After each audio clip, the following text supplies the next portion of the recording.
Hola, ¿qué tal? Espero que tengan y estén teniendo todos y cada uno de ustedes un buen día.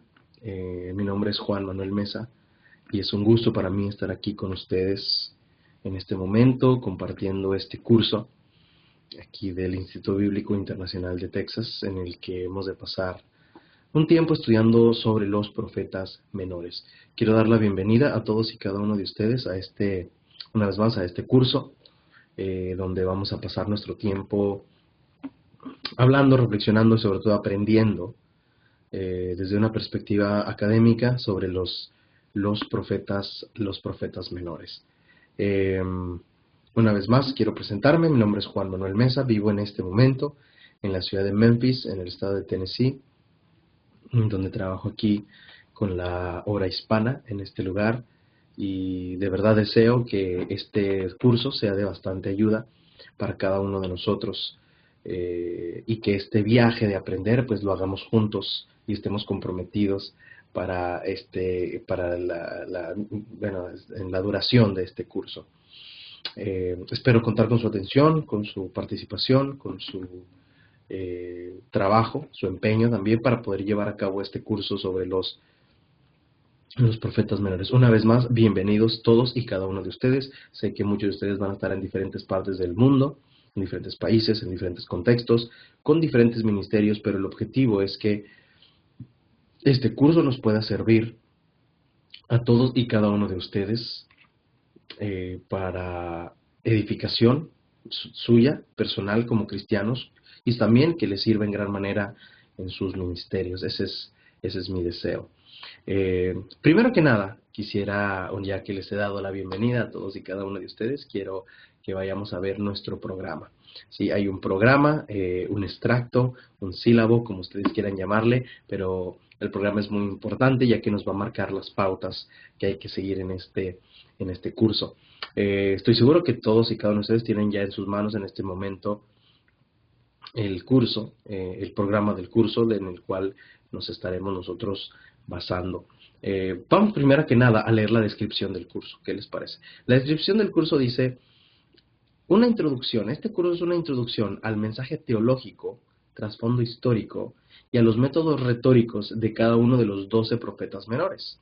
Será dada consideración a la pregunta de la redacción y unidad literaria conocida como el Libro de los 12, que nos ayuda a leer a los profetas menores como lo hacían los judíos, como un mensaje unitario. Sin embargo, en la clase estudiaremos primordialmente el mensaje literario de cada profeta individualmente. ¿Sí? Esta es una descripción, es bastante amplia la descripción de este curso, porque vamos a estar hablando del trasfondo teológico, del trasfondo histórico y de los métodos retóricos del mensaje de los 12 profetas menores. Vamos a hablar un poco de la pregunta de la redacción, es decir, de cómo la tradición rabínica veía a los profetas menores, y esto es el libro de los 12, como ellos le llaman. Y vamos a hablar un poco de esto un poquito más adelante en esta clase. ¿Cuáles son los objetivos de este curso? Y esto es muy importante que tú los tengas en mente, que los tengas en tu programa, que los subrayes, porque al final del curso pues tienes que evaluar si realmente se han logrado en ti algunos de estos objetivos o todos los objetivos, que este es nuestro objetivo principal. Que estos objetivos, 5, que por lo menos están en el programa, se cumplan en cada uno de ustedes. Número 1, el primer objetivo es ayudar al estudiante a ubicar propiamente a los profetas menores en su trasfondo histórico, geográfico y cultural, que tú tengas la capacidad de distinguir entre un profeta y otro, que sepas cuál es el profeta del que estamos hablando, que puedas conocer sus características distintivas. Segundo, equipar al estudiante a bosquejar la estructura literaria de cada uno de los 12 libros de los profetas menores con la base de un criterio objetivo del texto mismo, es decir, que tú tengas un panorama bien claro del contexto de cada uno de los profetas, que puedas bosquejar la estructura literaria de cada uno de los 12, es decir, que tú sepas de lo que hablan sus capítulos. Esto es diferente a saber el texto de memoria, no es lo mismo, este no es el objetivo, sino que tengas una idea del contexto, porque conociendo el contexto, conociendo los temas mayores, tú puedes abordar un versículo o un pasaje de una manera más efectiva. Número 3, que el estudiante pueda discernir la importancia teológica de cada uno de los libros proféticos a través de una aplicación cuidadosa del análisis literario y retórico. Que el estudiante pueda discernir la importancia del mensaje de Dios en cada uno de los libros. Número 4, que el estudiante puede evaluar teorías de la unidad de los 12. Vamos a ver en repetidas ocasiones, tú me vas a escuchar decir el libro de los 12, el libro de los 12, que tú puedas ver la unicidad, ¿verdad? La unidad de estos profetas, ¿verdad? Que los podamos ver, que tengamos varias opciones de cómo ver todo este mensaje de 12 profetas como uno solo. Esto es posible. Y número 5, que el estudiante esté capacitado para predicar y enseñar de los profetas menores en una forma desafiante y relevante, ¿sí? Es decir, que todo lo que vas a aprender te sirva en tu ministerio. Que todo lo que vas a aprender, tú puedas enseñarlo, compartirlo con los demás, que tengas la capacidad de aprender esta información y poder aplicarla a la iglesia contemporánea, en la cual, que yo sé, tienes un ministerio. El libro de texto que vamos a estar utilizando es el libro que se llama Conozca a los profetas menores. Y se los voy a mostrar, lo tengo por aquí. Y este es el libro. Conozca a los profetas menores. Yo te recomiendo, mi sugerencia para ti es que trates de buscar este libro, que trae buena información. Si no, te vamos a proveer con una copia en PDF sobre este libro, ¿verdad? Pero es importante que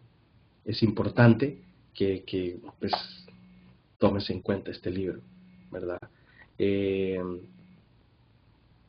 Entonces sí es importante que, bueno, entendamos que este libro es el que vamos a usar, y obviamente el texto bíblico son las dos instancias que vamos a estar, en las que nos vamos a encontrar. Por ahí en el programa puse algunas referencias también,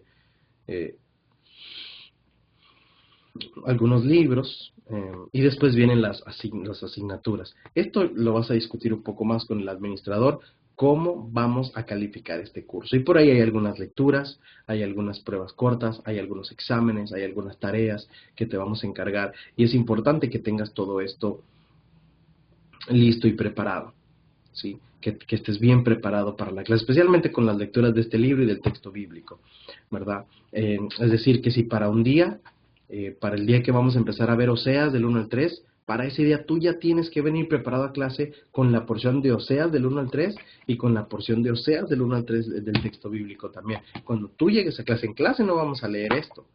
Tú tienes que venir ya preparado con las lecturas, ¿sí? Sobre este libro, ¿verdad? Y otra vez, tienes el programa en tus manos. Hay algunas cosas que no voy a entrar a detalle, pero que tienes toda la libertad de preguntarme. Está ahí mi correo electrónico, puedes escribirme en cualquier momento. Cualquier duda y cualquier pregunta, por favor no dudes en contactarme a mí o al administrador de la clase, el que está administrando la clase de ahí donde tú estás. No dudes en llamarnos. No dudes en contactarnos si tienes alguna pregunta. Es importante que tengas todo esto bien claro y que puedas tener el mejor desempeño posible en este curso. Entonces no dudes en contactarme si tienes alguna pregunta. Otra vez, más detalles sobre cómo calificar, lo que hemos de hacer. Va a haber lectura, bastante lectura que tienes que hacer en este curso, del libro, de la Biblia. Tienes que estar bien familiarizado con el texto bíblico. Y todo eso vamos a estar calificando. Hay por ahí un par de exámenes, ¿verdad? Y ahí viene cómo los vamos a dividir. Vienen algunas pruebas cortas de lectura que también tienes que llevar a cabo. Y tienes que estar a la vanguardia con todo esto. Entonces, pues yo te invito a que seas diligente, leas el programa y estés bien consciente de qué es lo que viene y cuándo lo tienes que hacer. A veces pasa mucho de que, bueno, es que no leí bien y no supe que para hoy tenía que leer tal capítulo. Entonces, que no te pase eso. ¿no? Porque eso te va a bajar puntos y también va a restar la calidad del aprendizaje que puedes tener. Entonces, no, que no te pase eso y, y mejor que estés al día en las tareas que debes de hacer. La clase de hoy y la siguiente clase vamos a dedicarla a reflexionar algunas cosas sobre los profetas menores. Hasta la tercera clase vamos a empezar a ver Oseas, pero quiero que pasemos un tiempo discutiendo algunas cosas importantes. La clase de hoy tiene que ver más con la importancia del Antiguo Testamento y especialmente de los profetas menores. La clase siguiente tiene que ver más con técnicas, con métodos, con cómo verlo desde la perspectiva teológica, cómo leerlos, cómo estudiarlos, cómo interpretarlos, cómo entenderlos a los profetas menores. La clase de hoy tiene que ver más con una instrucción más espiritual, más bíblica, sobre la importancia de los profetas menores. Primero quiero que empecemos, primero que nada, leyendo la segunda carta de Pedro, en el capítulo 1.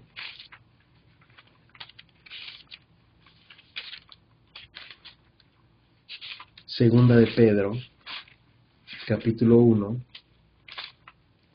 versículos 20 y 21, donde dice, por cierto, que yo voy a estar utilizando la nueva traducción viviente en las lecturas que tengamos, ¿sí? En las lecturas que tengamos voy a estar usando la nueva traducción viviente. Yo sé que algunos de ustedes usan la Reina Valera, la nueva versión internacional, la Biblia de las Américas. Está bien, cualquier versión, solamente cualquier versión que tú utilices está bien, solamente quiero hacerte saber que yo voy a estar usando la nueva traducción viviente. Me parece que la nueva traducción viviente es una buena combinación entre lo formal y lo práctico, es decir, entre la Reina Valera y la nueva versión internacional. A veces versiones muy nuevas siente uno que le quita la esencia, a veces la Reina Valera no se entiende o no es clara en algunos puntos teológicos.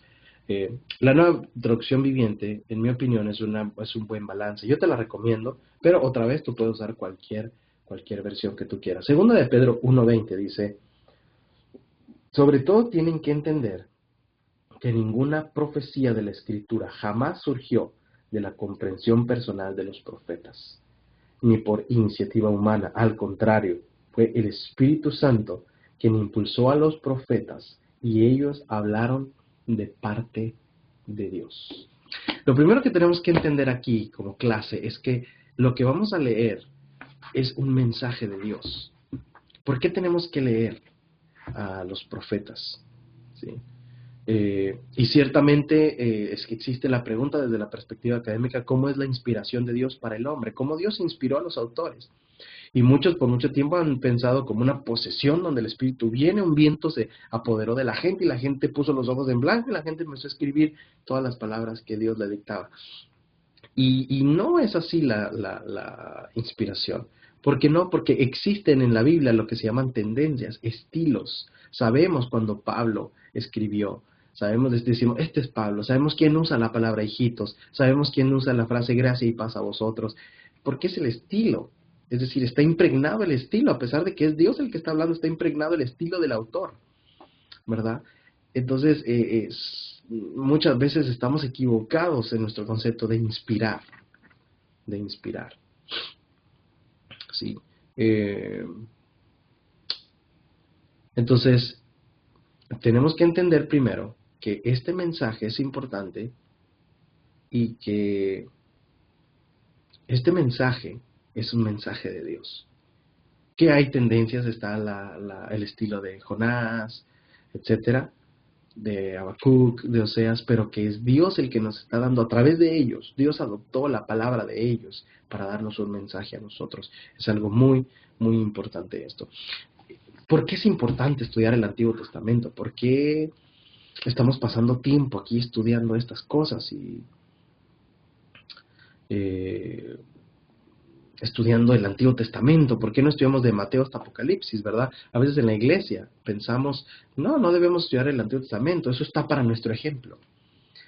Y no es así, no es así. Ya tenemos que vencer ese pensamiento de, bueno, aquí el Antiguo Testamento es para nuestro ejemplo. Sí, es para nuestro ejemplo, pero también Dios se nos revela a través del Antiguo Testamento, Dios nos habla, Dios nos ordena para el Antiguo Testamento. El Antiguo Testamento no es un museo antiguo al que podemos ir a ver, ¿verdad? Porque cuando dicen es para nuestro ejemplo, es para que lo veas y aprendas de él y ya, Suena así, como un museo antiguo al que podemos ir y ver y nada más y no. Hay una diferencia muy grande entre el Antiguo Pacto y entre el Antiguo Testamento. ¿Sí? El Antiguo Testamento es antiguo, pero no quiere decir que está obsoleto. Lo que está obsoleto es el Antiguo Pacto. No hay que confundir esas cosas. Dios nos habla a través de sus mandamientos y gran parte de sus mandamientos están en el Antiguo Testamento. Y tenemos que entender estas cosas. ¿Sí? No estoy diciendo que el Nuevo Testamento no es importante, es bien importante, pero para entenderlo mejor hay que tener también un mejor entendimiento del Antiguo Testamento, de la Biblia hebrea, de la tradición rabínica y de estas cosas que sucedían, ¿verdad? Para Jesucristo cuando vino, para Jesucristo estas cosas eran muy importantes. ¿Sí? Hablando específicamente de los profetas menores también ocupan un lugar muy importante. Si te fijas, el tamaño de los profetas menores es casi el mismo tamaño que el Nuevo Testamento, o sea, gran parte de nuestra Biblia está ocupada por los profetas menores, ¿sí? En los profetas menores Dios se revela mucho a su personalidad, su esencia, su manera de ser en los profetas menores. ¿Por qué? Porque en los profetas menores hay mucha interacción entre Dios y el hombre. Y deberíamos darnos la tarea de leer esto para saber cómo Dios va a actuar con nosotros también, ¿sí? No es un Dios diferente el Dios del Antiguo, el Dios del Nuevo Testamento y el Dios de hoy, es el mismo Dios y tenemos que aprender de Él. Pues entonces Dios se revela mucho a través de sus mandamientos. A veces no sabemos cómo ver los mandamientos de Dios. Vemos Éxodo 20, no matarás, no adulterarás, y pensamos que Dios manda porque manda, y no. Dios manda porque sus mandamientos nos hacen conocerlo mejor, porque sus mandamientos lo revelan, porque sus mandamientos revelan su esencia, su personalidad, su manera de ser hacia nosotros. Es decir, al leer y estudiar los mandamientos de Dios de corazón, podemos conocerlo mejor, podemos conocer mejor a Dios. ¿Sí? Entonces tenemos que tomar en cuenta estas cosas. También en el mensaje profético de los profetas menores, Dios es el personaje principal. Dios es el personaje principal. Como toda historia tiene un personaje principal, en el mensaje profético, el personaje principal es Dios. También los profetas menores nos enseñan mucho sobre los pueblos y sobre las personas. No son fáciles de entender los mensajes, los oráculos de los profetas menores, pero cuando los entendemos son fascinantes. Y sobre todo, los profetas menores hablan de historias personales, habla de gente que experimentó el arrepentimiento. ¿No crees tú que si los profetas menores están llenos de temas de arrepentimiento, es un tema que nos debería interesar a nosotros? Definitivamente que sí, definitivamente que sí. Entonces, es bien importante pues, que tomemos estas cosas en consideración. ¿Sí? Estos son los profetas menores. Vamos a conocer muchísimo a Dios a través de ellos. Entonces es importante ser diligentes en el estudio de estos profetas menores. Hay 16 profetas literarios. ¿Sí? Hay más profetas en el Antiguo Testamento. Está Elías, está Eliseo, hay algunos otros, Natán, Samuel, hay otros que hicieron, mismo Moisés, Aarón, son llamados profetas, pero existen 16 literarios, es decir, 16 que tienen literatura, es decir, 16 que escribieron algo. Esos son los 12 profetas menores más Ezequiel, Daniel, Isaías, Jeremías. Son 16 profetas literarios. En esta clase vamos a estudiar 12 profetas literarios, a los profetas menores, a los 12 profetas menores. Existen dos divisiones en los 16 profetas. 4 son los profetas mayores, 12 son los profetas menores. Yo estoy seguro que para esto es un recordatorio, pero lo tenemos que mencionar. ¿Por qué son mayores y por qué son menores? Básicamente no hay una diferencia en su mensaje, no hay una diferencia de importancia. No quiere decir que los profetas mayores tienen su mensaje tiene más importancia que los profetas menores. No es que los profetas mayores tengan mayor relevancia y los profetas menores tengan menor relevancia, menos importancia, no. Se han clasificado mayores y menores por el tamaño de su mensaje, de su literatura, de lo que escribieron. Es decir, los 4 profetas mayores tienen libros extensos, tienen bastantes capítulos, ¿verdad? En sus libros. Y los profetas menores son libros más pequeños. Los más grandes son Oseas y Zacarías, que son 12 capítulos, 9 capítulos. Entonces, eh, son menores porque su mensaje literario, lo que está escrito, es más corto, ¿verdad? Simplemente estos son los profetas que son más extensos, estos son los profetas que son menos extensos. Pero hay bastantes cosas que se conectan entre unos con otros, ¿sí? La Biblia hebrea se conoce entre los judíos como el Tanaj, ¿verdad? Y el Tanaj es el acrónimo tomado de tres divisiones que ellos tienen. Ellos dividen su Biblia en tres secciones, la Biblia hebrea: la Torá, el Ketubim y el Neviim. La Torá es el Pentateuco para nosotros, donde está la ley. El Neviim es donde están los profetas. Y el Ketubim es donde están los escritos. Ellos llaman los escritos. Entonces es la Torá, el Neviim y el Ketubim. Si juntamos las primeras letras de estas tres frases, viene el Tanaj, que es como ellos llaman a la Biblia hebrea, el Tanaj. ¿Sí? Lo que vamos a estudiar nosotros es el Neviim, o una porción grande del Neviim, donde se encuentran los profetas. ¿Sí? Hablemos un poquito. ¿Quién inventó el concepto profeta? ¿A quién se le ocurrió esta idea? Obviamente tuvo que ser Dios. Pero ¿a quién se le ocurrió esta idea de profeta? ¿Por qué Dios vino con esta idea de que se necesitaba algo en el mundo llamado profeta? ¿Por qué? Mira, vamos a leer, y bueno, déjame adelantarte algo. Desde Génesis ha sido claro cuál es el rol de los profetas. Desde Génesis ha sido claro cuál es el rol de los profetas. Y Dios siempre ha marcado dos cosas. Uno, cómo un profeta debe actuar, cómo debe hablar, cómo debe predicar. Y dos, cómo la gente lo debe escuchar. ¿Sí? Son dos cosas bien interesantes. Cómo un profeta debe hablar y cómo la gente lo debe escuchar. Mira Éxodo 7. Vamos a leer Éxodo 7. Éxodo capítulo 7, versículo 1 al 2. Dice: entonces el Señor le dijo a Moisés: presta mucha atención a lo que voy a decir. Yo haré que para el faraón parezcas como Dios, y tu hermano Aarón será tu profeta. Dile a Aarón todo lo que yo te mandé, y Aarón debe ordenarle al faraón que deje salir de su territorio al pueblo de Israel. El profeta, fíjate, estamos hablando de los primeros conceptos, que esta es la primera vez que la palabra profeta se menciona en la Biblia. Por lo menos que Dios la menciona como un concepto. ¿Sí? Puede estar equivocado, pero me parece que es así. Entonces en Éxodo 7, Dios le dice: tú vas a ser como Dios. ¿Por qué? Porque tú vas a tener el poder, pero tu hermano, Aarón, va a ser tu profeta. Él va a dar el mensaje. Dile a él, fíjate, Dios no le dice a Moisés: tú ordénale al faraón. No, dile a él que él le ordene al faraón. Es decir, el profeta, desde el principio Dios dijo, él va a dar el mensaje de Dios. Por eso en 1 de Pedro, en 2 de Pedro 1:20, leíamos: ellos no dan el mensaje que ellos quieren dar, ellos dan el mensaje de Dios. Ellos dan el mensaje de Dios. ¿Sí?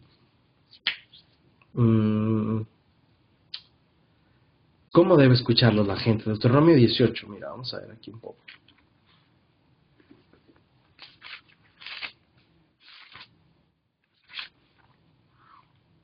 Vamos a Deuteronomio capítulo 18, versículo 15 en adelante. Fíjate bien, Deuteronomio 18:15 dice: Moisés siguió diciendo: el Señor su Dios les levantará un profeta como yo de entre sus hermanos israelitas. A él tendrán que escucharlo, pues eso fue lo que ustedes le pidieron al Señor su Dios cuando estaban reunidos al pie del monte Sinaí. Dijeron: no queremos oír nunca más la voz del Señor nuestro Dios, ni ver este fuego ardiente, porque moriremos. Entonces el Señor me dijo: lo que el pueblo dice es cierto. Levantaré un profeta como tú de entre sus hermanos israelitas. Pondré mis palabras en su boca, y él dirá al pueblo todo lo que yo le ordene. Yo mismo trataré con cualquiera que no preste atención a los mensajes que el profeta proclame con mi nombre, Pero todo profeta que falsamente afirme hablar en mi nombre o hable en nombre de otro Dios tendrá que morir. Entonces la gente también tenía su responsabilidad como personas que estaban escuchando el mensaje de Dios. ¿Te fijas? Primero en Éxodo 7 Dios le dice a Aarón, tú vas a hablar lo que yo te diga y vas a dar el mensaje de Dios. Segundo, la gente, Deuteronomio 18, tienen que escuchar con atención, porque es el mensaje de Dios. ¿Sí? Estas son algunas instrucciones para la gente de cómo debían ellos escuchar a los profetas. ¿Qué tan importante era un profeta? Ya para Deuteronomio, más adelante avanzando la historia, los profetas, los que llevaban el mensaje de Dios, era gente muy importante en la historia, porque a veces cambiaban el rumbo de toda una nación. A veces no pensamos que un profeta, que un hombre que da el mensaje de Dios pueda cambiar el rumbo. Y la Biblia nos enseña, la historia nos enseña cómo el mensaje de un profeta puede cambiar la historia de una nación, el rumbo, las decisiones de una nación. Entonces, es bien interesante considerar estas cosas. ¿Cómo debía oír la gente? ¿Verdad? Vemos en el libro de Samuel, en el libro de los libros de Reyes, de Crónicas, cómo el mensaje del profeta, cada vez que el profeta iba a hablar con el rey, lo iba a exhortar, le iba a sugerir, le iba a decir lo que Dios pensaba. Podemos acordarnos de aquella ocasión en la que Josafat iba en la batalla con el rey de Israel y con el rey de Edom, y Josafat dijo, ¿por qué no consultamos a Dios? Consultemos a Dios. Y para un rey sensato, era muy importante contar con el consejo de Dios a través del profeta. Por eso los profetas tenían un rol muy importante en este tiempo, ¿verdad? Por eso es importante también tener estas instrucciones, ¿verdad? Y los profetas que vamos a estudiar nosotros tienen una importancia muy parecida también, ¿sí? Una importancia muy parecida también. Ellos cambiaron los rumbos de naciones, le advirtieron a la gente, ¿verdad? Le advirtieron a la gente muchísimas cosas y cada uno tuvo una historia fascinante.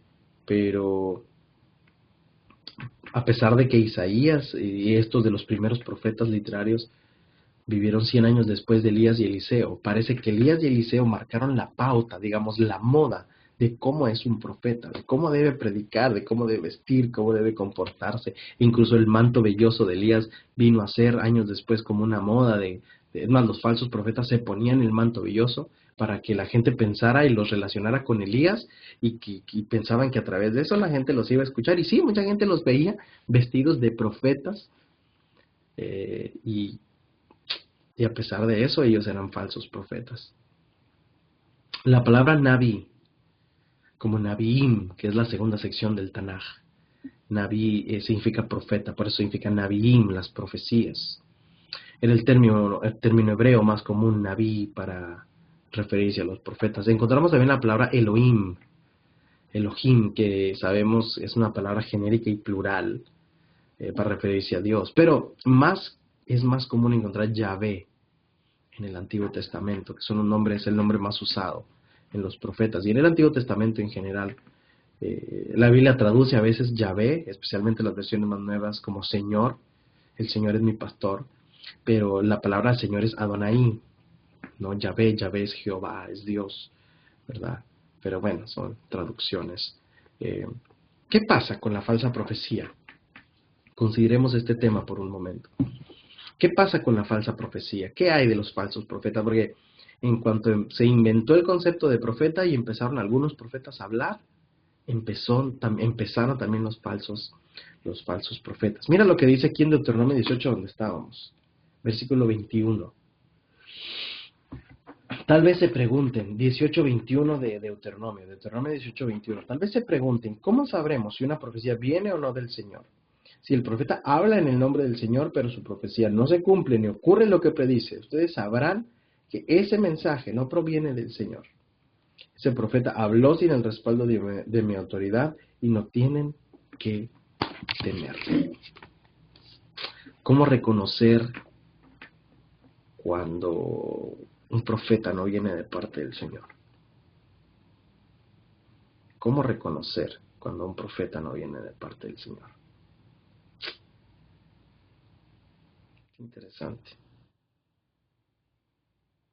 ¿Cómo reconocer? Quiero que consideres esta pregunta, cuando un profeta no viene de parte del Señor. Varias cosas que podemos hablar sobre eso. Primero, el profeta siempre habla y dice, vengo de parte del Señor. Cuando una persona habla por su propia cuenta, sabemos ya de antemano que no viene de parte del Señor. Cuando un profeta habla de sí mismo, habla de sus experiencias, habla de su vida, habla de lo que a él le parece y no de parte del Señor, sabemos que no viene del Señor. Ahora, lo que lo vuelve más complicado es que casi nadie viene y dice, bueno, yo no vengo de parte del Señor, yo quiero hablar. No, muchísimos profetas dicen, vengo de parte de Dios. Y citan la Biblia, citan la palabra, citan las palabras de Dios. Pero son falsos profetas. ¿Cómo podemos hacerlo? ¿Cómo podemos hacer esto? ¿Cómo podemos descubrir esta situación? ¿Cómo podemos darnos cuenta que son falsos profetas? Y este pasaje que leímos nos da una luz muy interesante. Dice, su profecía no se cumpla. Si su profecía no se cumple, es que no viene de parte del Señor. ¿Sí? Ahora, no estamos hablando de alguien hoy en día que venga y diga, ¿sabes qué? A ver, si tú eres profeta, di que caiga un rayo. Y si no cae, pues es que tú no eres profeta. No. Quiere decir que su palabra no tenga fruto. Su palabra no tenga fruto, no tenga edificación. No tenga respaldo de Dios, no tenga respaldo de la palabra. No tenga una buena intención, y eso sí se puede notar, ¿verdad?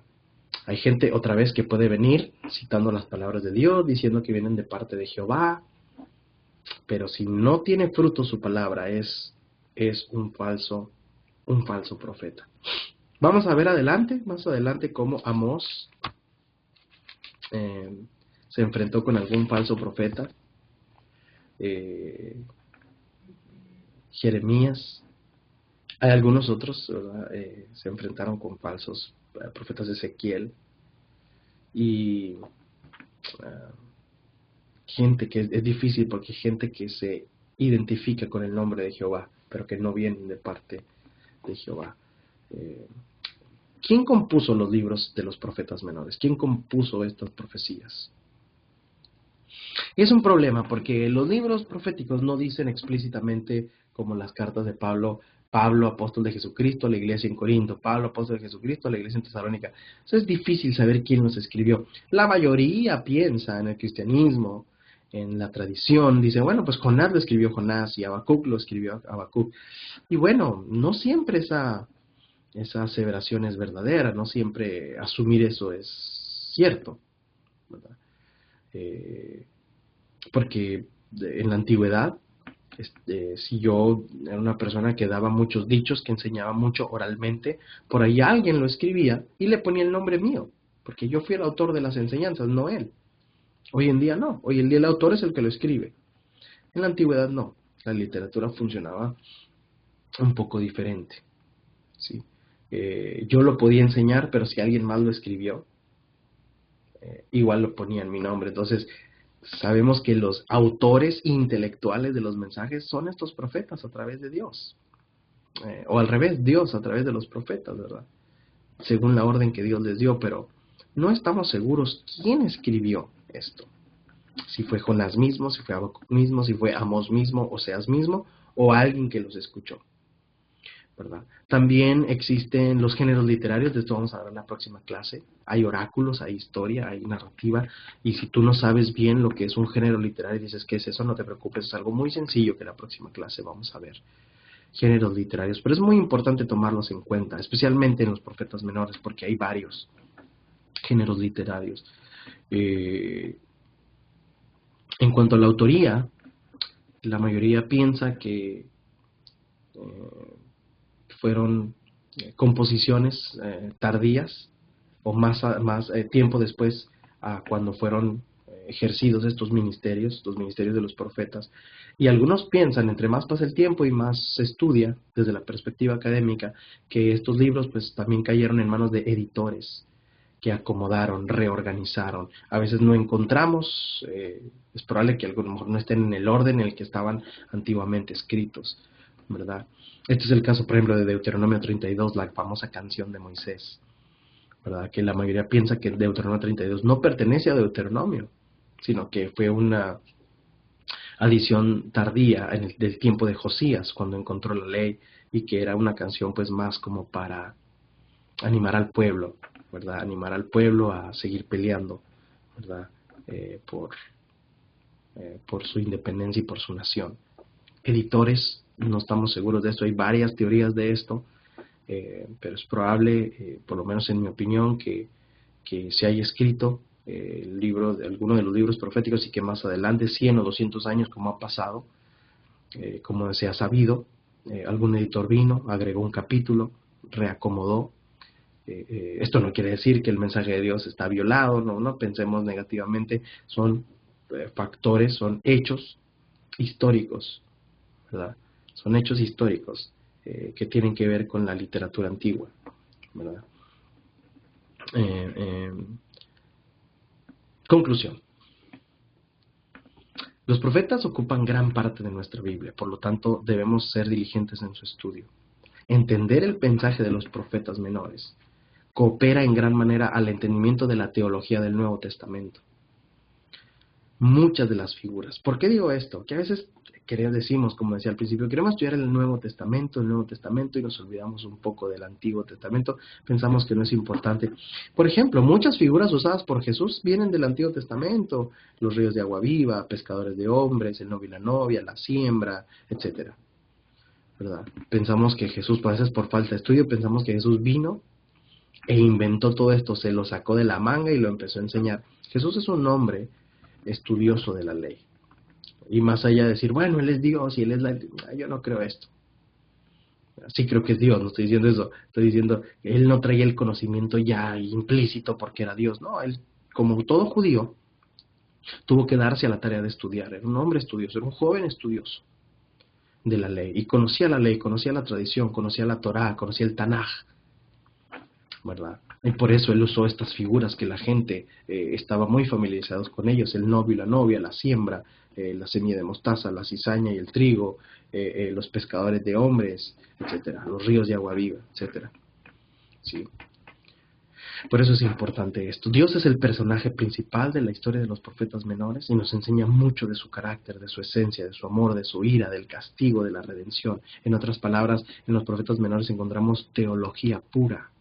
¿Quién es Dios y cómo actúa? Eso encontramos, y eso es teología pura. ¿Quién es Dios y cómo actúa? ¿Sí? También recuerda esto, los profetas menores pasan mucho tiempo hablando de cómo el pueblo de Dios debe vivir, y esto es importante para cada uno de nosotros. Más que nada, la clase de hoy es una invitación a la reflexión. Los profetas menores son muy importantes y la gente los ha menospreciado por mucho tiempo. Los ha menospreciado por su falta de estudio, su falta de familiaridad con ellos, su falta de lectura. Y no nos damos cuenta que esta porción de la Escritura, estos 12 libros del Antiguo Testamento, o este libro de los 12, como lo veían los rabinos, los antiguos judíos,